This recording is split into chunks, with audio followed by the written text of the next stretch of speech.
Hello friends, welcome to our channel. Friends, आज हम इस सेशन में झीलों के बारे में पढ़ेंगे, जिससे संबंधित प्रश्न विभिन्न प्रतियोगी परीक्षाओं में पूछे जाते रहे हैं तथा अपकमिंग एग्ज़ाम्स में भी पूछे जाएंगे। मित्रों, झीलें प्रकृति के द्वारा नवाजा गया एक ऐसा अमूल्य वरदान है जो इसकी भौगोलिक संरचना की खूबसूरती में चार चाँद लगाती है। बहुत सारी झीलें कृत्रिम झीलें भी हैं। इन झीलों को देखने के लिए वर्ष भर देश विदेश से काफ़ी संख्या में पर्यटक आते रहते हैं, जिससे सरकारों को राजस्व भी प्राप्त होता है।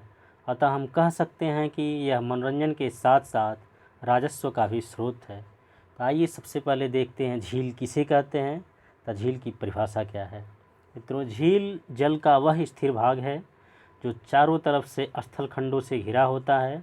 झील की दूसरी विशेषता उसका स्थायित्व है। सामान्य रूप से झील भूतल के वे विस्तृत गड्ढे हैं जिनमें जल भरा होता है।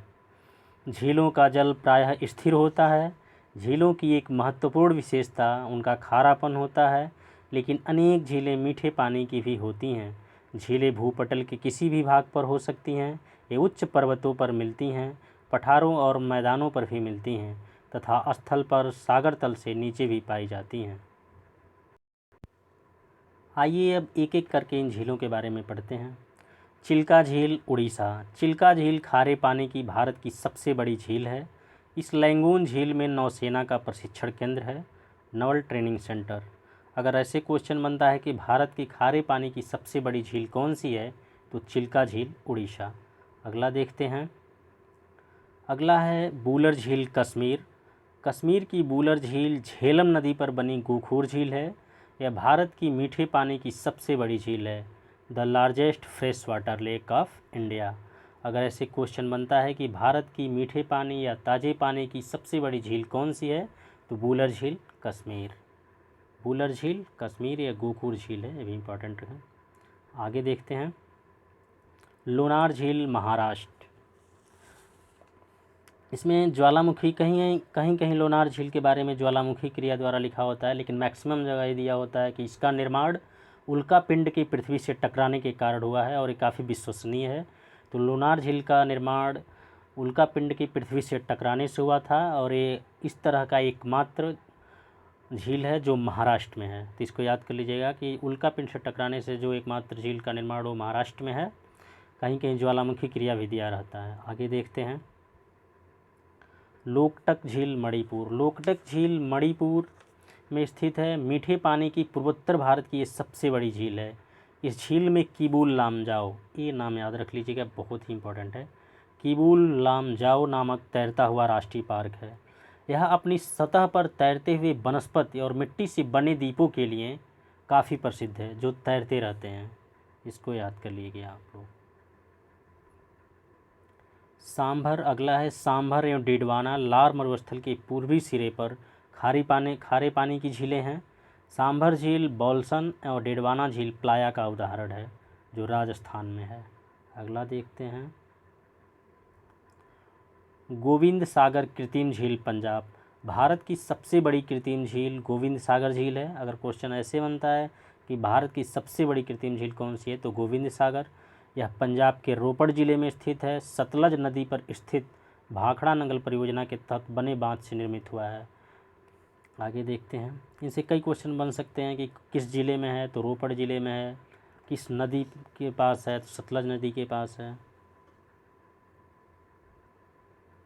अगला, केरल राज्य में स्थित पेरियार झील एक कृत्रिम झील है। ये भी कृत्रिम झील है जो बोटिंग के लिए काफ़ी फेमस है। यहाँ काफ़ी पर्यटक हर वर्ष आते रहते हैं। अगला, वेम्बनाड झील, केरल। वेम्बनाड झील केरल में वेलिंगटन द्वीप पर है, जहाँ पर नौकायन प्रतियोगिताएं भी होती रहती हैं। वेम्बनाड झील, केरल। अगला देखते हैं। राणा प्रताप एवं गांधी सागर झील, RMP, राजस्थान। MP से तात्पर्य मध्य प्रदेश है। राणा प्रताप सागर, जवाहर सागर, राजस्थान एवं गांधी सागर मध्य प्रदेश, चंबल नदी पर स्थित है। इम्पॉर्टेंट है, याद कर लीजिएगा।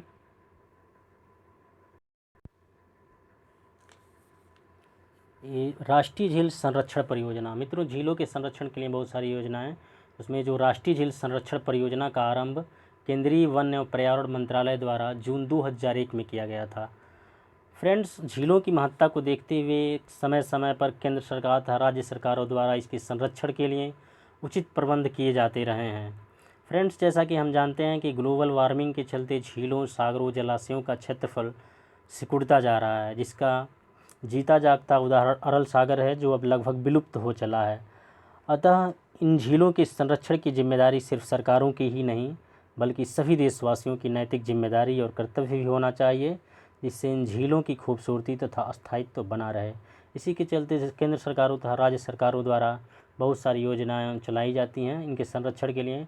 उन्हीं में से है राष्ट्रीय झील संरक्षण परियोजना, जिसका आरंभ जून 2001 में हुआ था। तो आइए देखते हैं भारत की कुछ और झीलें एक नज़र में। केरल, आंध्र प्रदेश, महाराष्ट्र, मणिपुर, उड़ीसा से लिए गए झील देखते हैं इसको। हुसैन सागर झील आंध्र प्रदेश, कोलेरू झील आंध्र प्रदेश, वेम्बनाड झील केरल, अष्टमुडी झील केरल, पेरियार झील केरल, लोनार झील महाराष्ट्र, लोकटक झील मणिपुर, चिल्का झील उड़ीसा। सारे याद कर लीजिए, बहुत इंपॉर्टेंट्स हैं और प्रमुख जितने झील हैं सारे कवर कर लिए गए हैं। आगे देखते हैं। आगे उत्तराखंड की झीलें। सात ताल झील उत्तराखंड, नैनीताल झील उत्तराखंड, राकसताल झील उत्तराखंड, मालाताल झील उत्तराखंड, देवताल झील उत्तराखंड, नौकुचिया ताल झील उत्तराखंड, खुरपा ताल झील उत्तराखंड। मित्रों, इन झीलों में हम एक विशेषता देख रहे हैं कि जो झीलों का नाम है उसमें एक शब्द जुड़ के आ रहा है, ताल ताल ताल। तो इनको अगर ट्रिक बनाएं तो हम ये ताल शब्द से अगर जुड़ के कोई झील का नाम आ रहा है तो हम समझ जाएंगे कि उत्तराखंड से है। तो इस तरह से आप याद कर सकते हैं आसानी से, और एग्ज़ाम में मैक्सिमम चांस है कि आपको डाउट को क्लियर करे कि अगर ताल है तो उत्तराखंड से है। आगे देखते हैं। आगे राजस्थान की झीलें। राजसमंद झील राजस्थान, पिछौला झील राजस्थान, सांभर झील राजस्थान, जयसमंद झील राजस्थान, फतेह सागर झील राजस्थान, डीडवाना झील राजस्थान, लुनकरनसर झील राजस्थान। ये भी याद कर लीजिए, काफ़ी इंपॉर्टेंट्स हैं ये। आगे देखते हैं जम्मू कश्मीर की झीलें। जम्मू कश्मीर से ली गई ये झीलें। डल झील जम्मू कश्मीर, बूलर झील जम्मू कश्मीर, बैरीनाग झील जम्मू कश्मीर, मानसबल झील जम्मू कश्मीर, नागिन झील जम्मू कश्मीर, शेषनाग झील जम्मू कश्मीर, अनंतनाग झील जम्मू कश्मीर। मित्रों, इन झीलों के नाम में हम देख रहे हैं कि नाग, नागिन जैसे शब्द आ रहे हैं। तो ये ट्रिक्स बन सकता है कि अगर जिसमें नाग, नागिन जैसे शब्द आ रहे हैं उसके मैक्सिमम चांस हैं कि वो जम्मू कश्मीर से हो।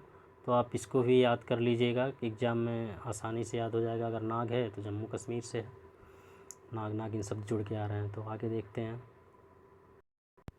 फ्रेंड्स, आज की वीडियो यहीं समाप्त होती है। अगर वीडियो अच्छी लगी हो तो लाइक कीजिए, शेयर कीजिए एंड कमेंट कीजिए। मिलते हैं अगले वीडियो में। Thanks for watching.